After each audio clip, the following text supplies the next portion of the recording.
Hello everyone, welcome to my YouTube channel. आज हामी to way स्विचको बारेमा वायरिङको सेटअप गर्न गइरहेका छौं।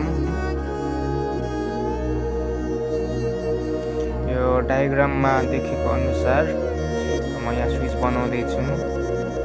1 नम्बर स्विच अनि 2 नम्बर स्विच भनेर टु वे स्विचमा जहिले पनि दुईटा स्विच हुन्छ र यो स्विचमा चाहिँ तीनटा टर्मिनल भएको हुन्छ। हामीले यो टु वे स्विच प्राय जसो भर्याङमा प्यासेजमा लङ प्यासेजमा नि यही हाल्ने गरेका छौं। जस्तो कि अब एउटा ठाउँमा गएर अर्को ठाउँबाट निभाउनु पर्यो भने या अर्को ठाउँबाट बालेर यता आएर निभाउनु पर्यो भने यसको धेरै फाइदा हुन्छ। यो टु वे स्विच जोड्ने तरिका धेरै किसिमको हुन्छन्। त्यो सबैमध्ये हामीले आज एउटा तरिकालाई ट्राई गर्न गइरहेका छौं। हेरौँ आज त्यो कसरी जोड्ने म यो भिडियोमा गएर आज गरेर देखाउने छु। हेरेर लाइक एन्ड सेयर गरिदिनु होला। यो तरिकामा डायग्राममा देखाएको अनुसार मैले स्विच नम्बर 1 र स्विच नम्बर 2 को माथिको टर्मिनलबाट एउटा तार सिधै लगेको छु र तलको लास्टको टर्मिनलबाट एउटा तार सिधै लगेको छु। स्विच नम्बर 1 र स्विच नम्बर 2 बाट सिधै लगेपछि बल्बको एउटा टर्मिनल लगेर एउटा स्विच नम्बर 1 को बिचको उसमा हालेको छु भने बल्बको अर्को टर्मिनललाई स्विच नम्बर 2 को बिचको टर्मिनलमा गएर राखेको छु। अब हामी प्र्याक्टिकल्ली यो गरेर हेर्नेछौँ र बत्तीबाट अब वायरिङ गर्न सुरु गरौँ। त्यसपछि स्विचमा गएर हामी फिटिङ गर्छौँ।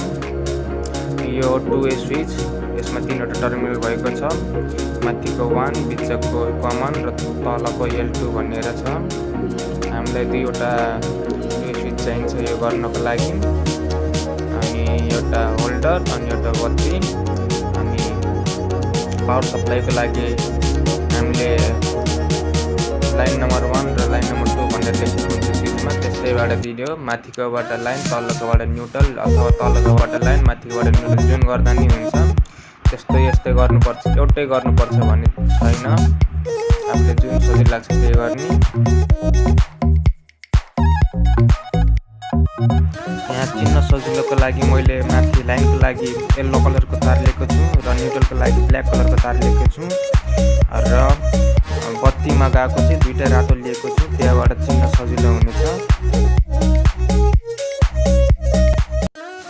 अब फटाफट यो सबै फिट गरेर देखाउँछु। अब कसरी गर्नुपर्ने हो यो डायग्राम अनुसार माथिको लागि येल्लो तलको लागि ब्ल्याक भनेर मैले तार छुट्याएको छु चिन्न सजिलो होस् भनेर। तलको सबै जोडिसकेर अब माथि पनि जोडेर अनि रेडी पार्ने।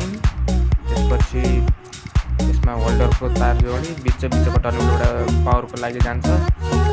यो डायग्राम हेरौँ फेरि यसमा माथिको लागि लाइन तलको लागि न्युट्रल बनाएको छौँ हामीले। त्यसको लागि पावर दिनको लागि हामीले येल्लो कलर र ब्ल्याक कलरको तार फेरि निकालेको छौँ। त्यो दुईटा तार चाहिँ हामीले हाम्रो डिपी मतलब हाम्रो लाइन कहाँबाट पास गर्ने हो त्यसलाई लाइट न्युट्रल कहाँबाट दिने त्यसमा गएर जोड्छौँ।